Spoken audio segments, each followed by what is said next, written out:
Good morning.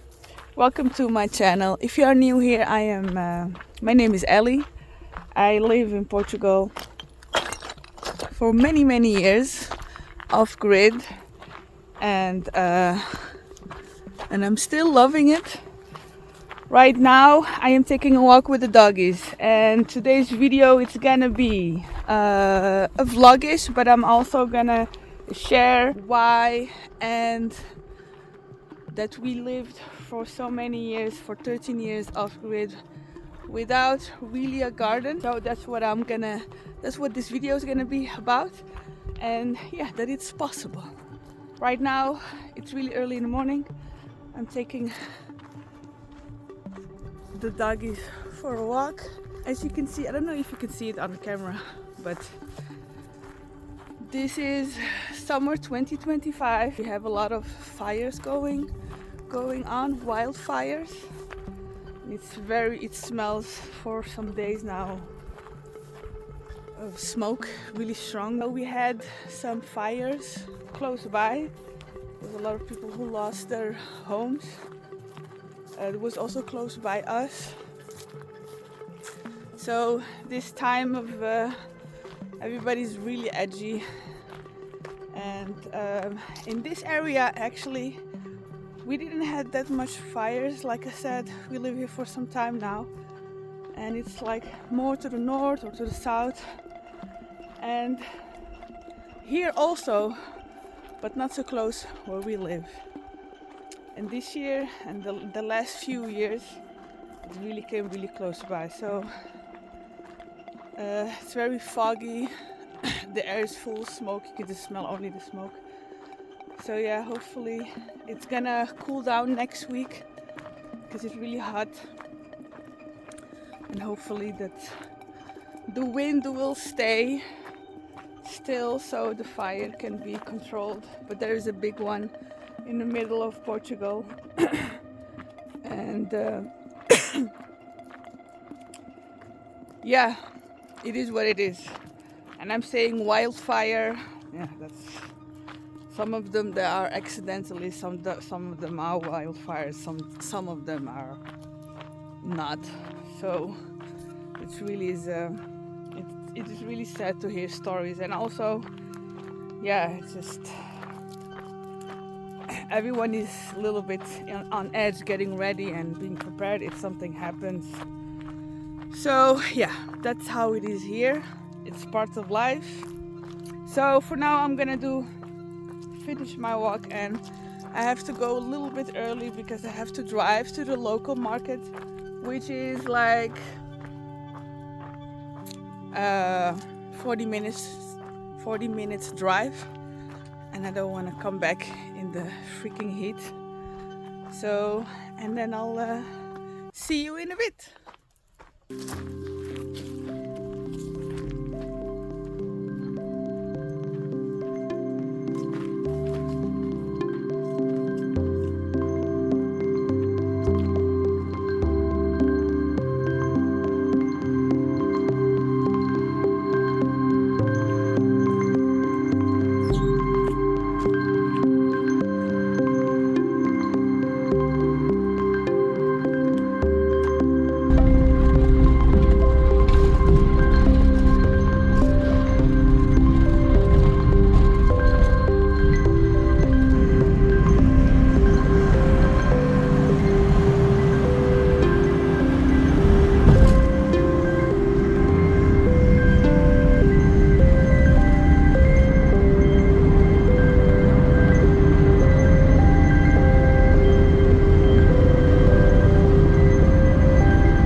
City where the local market is, and this city is also close by the fire that is going on, and it's just the whole cars are a little bit covered with ashes from the fire.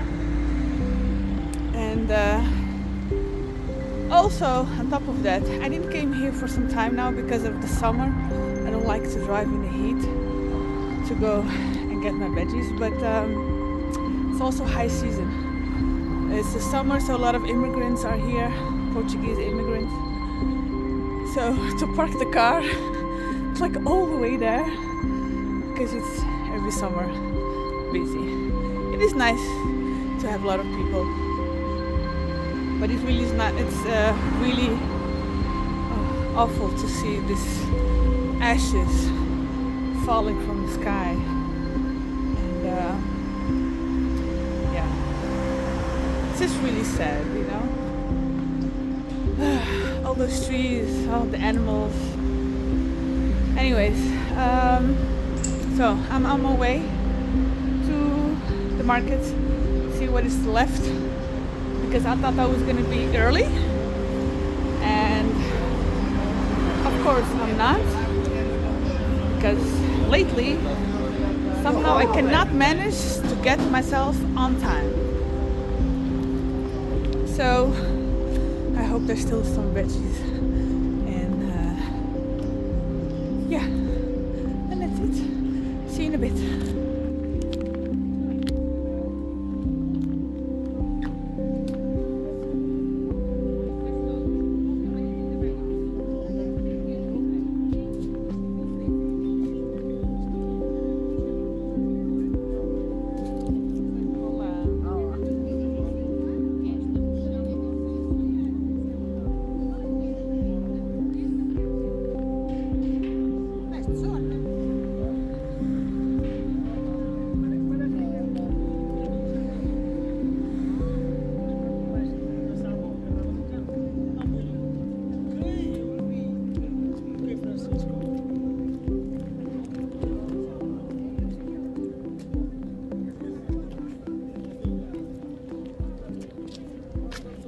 Quanto é que é?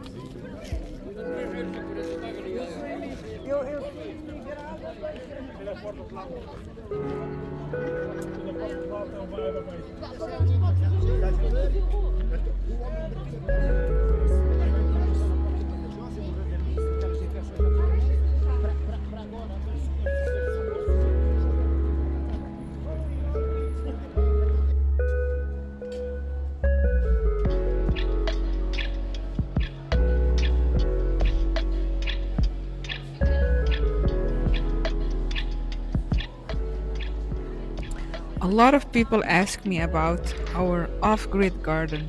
The truth is, with our extreme climate and limited water, a traditional garden just isn't possible for us right now.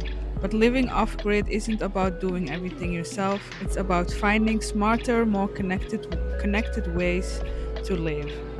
And one of my favorite rituals is to come here to the local market. This is where the real old world magic is. This is where the avós, the Portuguese grandmothers, bring their overflow from their own incredible gardens. There is a story in every potato, a history in every bunch of cabbage. This isn't just food. It's a direct line to a family plot of land cared for with generation of knowledge. By buying here, I'm not just feeding my family, I am supporting a tradition. I'm keeping this beautiful ancient system alive.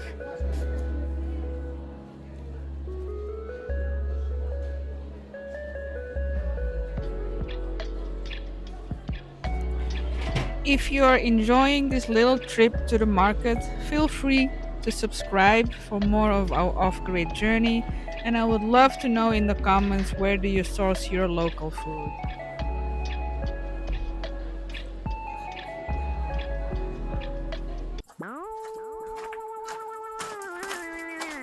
Alright, I am back. I got my veggies, very happy with them. So let me share about why we don't have a garden. Well, I do have a little bit of a garden. I have a patch here, which is it's gray water from the kitchen, from the dish where we do our dishes. So we use biodegradable soap, and we have a tube under, and it goes under the patch that we did here. And we have a patch here and there. It's not that we don't have a garden, but we don't have. It's actually more herbs. We don't have like a garden. The reason is because when we came to live here, when we got this land, we thought we had water because the previous owner said so. And we found out in the summer, because we came here in the spring, and we didn't check the land before in the summer or anything. We fell in love with this piece of land, and we bought it immediately. So in the summer we found out that the well or the fountain, our fountain, dried out. It's a small fountain, but it's water that is drinkable, and it's a small fountain, like it's 4 meters deep and 1.5 meter wide. So it's a fountain, it's not a well. The well is a little bit more deeper and it's like round. This one is like more a fountain. So that was very disappointing for us. I was devastated because water, then we really realized like how important water was. So for the last 13 years we couldn't do a garden because we didn't have enough. The fountain dried out in the summer, so that means is that it dried for 3-4 months, so like in August, September, October, November. So yeah, that is the time that you need. You're gonna start in the spring, and that is when in the summer you need a lot of water to if you need some vegetables or to store or anything. So in those time we got water in different places. At this moment we do get water from here in Portugal. In this area is like most of the villages that have like a water source, like a spring or municipal water. They could also, they have like a tap in it. You can just get water for free, which is really amazing. That really helped us a lot, especially if you have a car.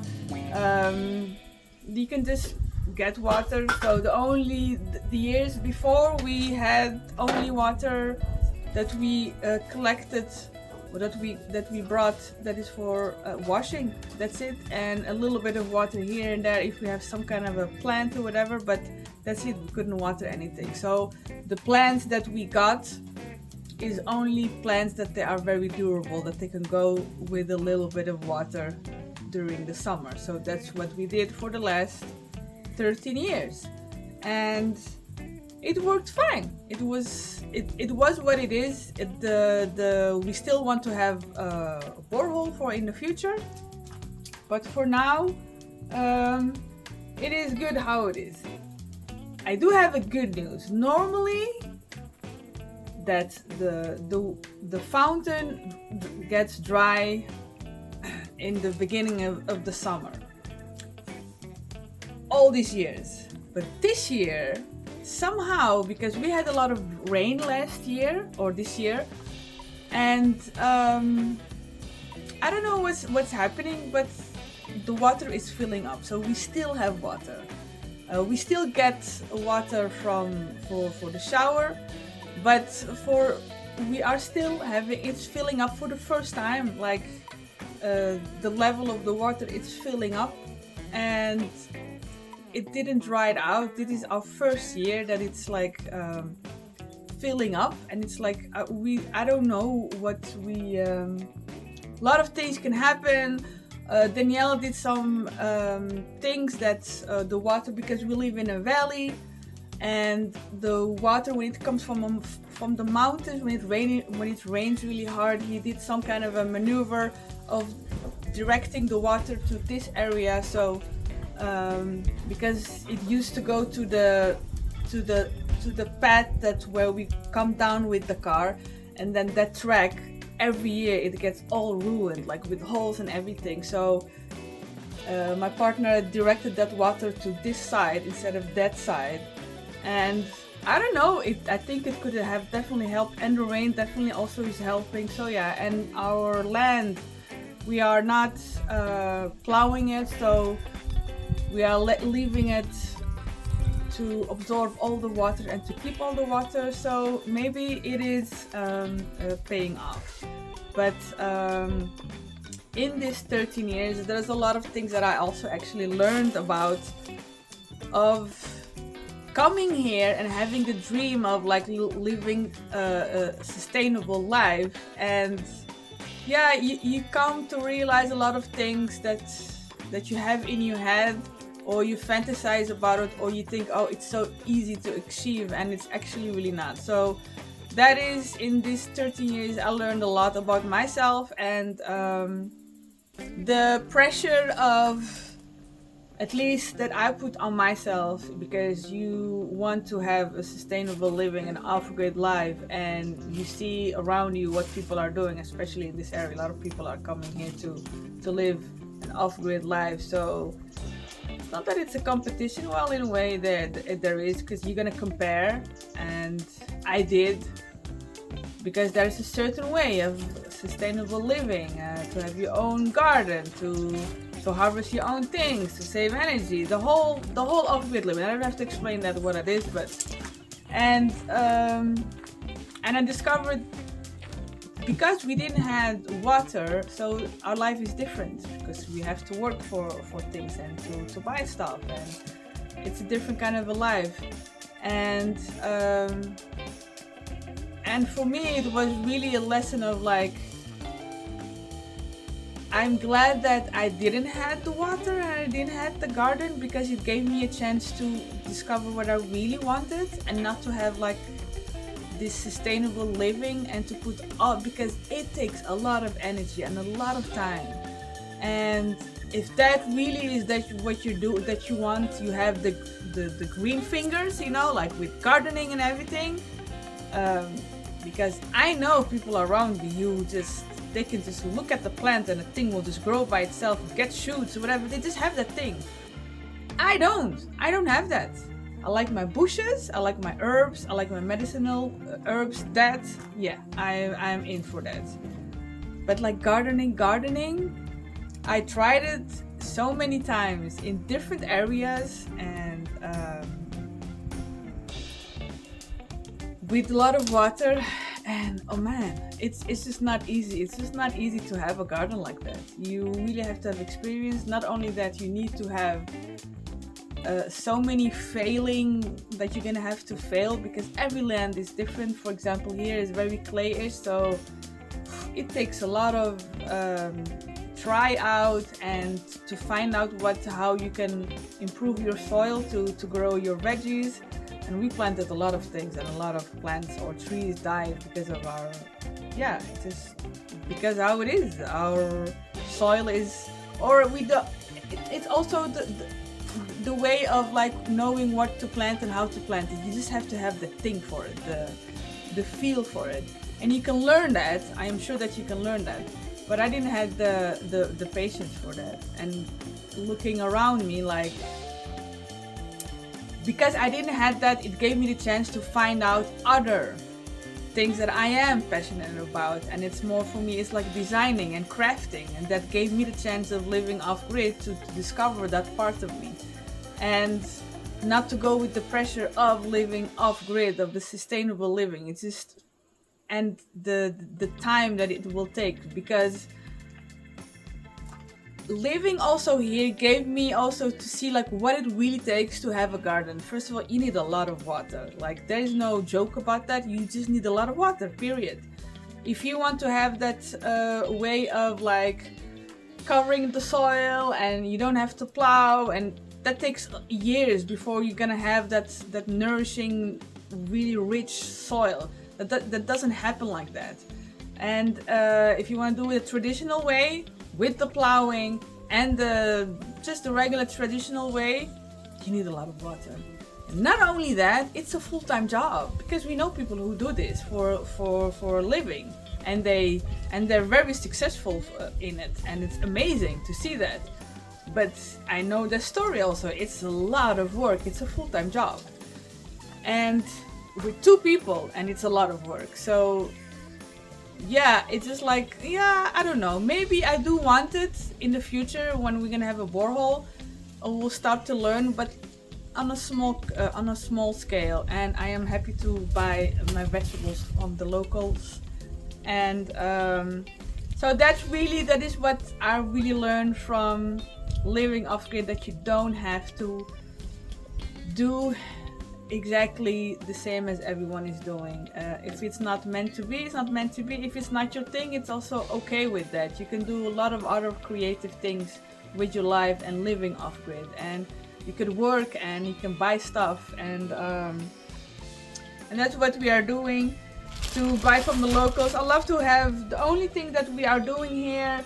For example, I plant kale and cabbages, those kind of things I do plant, and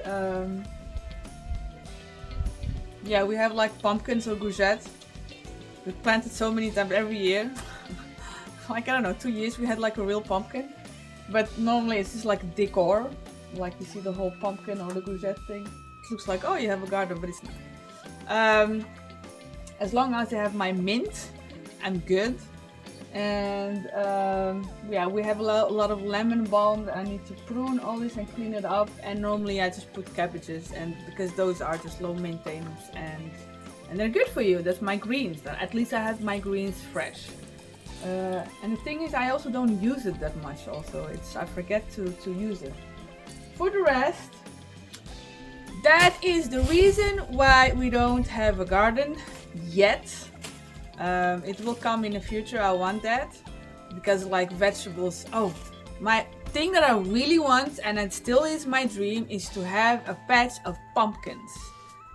Because those things you can store. You don't need like you don't have to make them and store them and put them in a jar and the whole thing. Those are just those pumpkins and courgettes. And you know, like onions, garlic, because those are the things that you can just preserve. So that would be my dream for the future, that I would like to do. For the rest, I'm happy where we are right now, and I'm really happy that our well is actually, the water is filling up again. So I don't know how long it's gonna stay like this. So this is our first summer, so I'm really excited about that. And yeah, so I hope you like the story. Subscribe and like the video if you learned something from this, and if you resonated with it. And if you have any question, you can send us. You can put some comments. You put your question in the comments. And so what I am gonna do right now, I'm gonna store my veggies. This was like €2. The lady was just putting extra paprikas and extra for me. She was so sweet. Yeah, really nice, good prices, and you can get like nice fresh veggies. So I'm just gonna go about my day, and hope to see you next time. Ciao, ciao.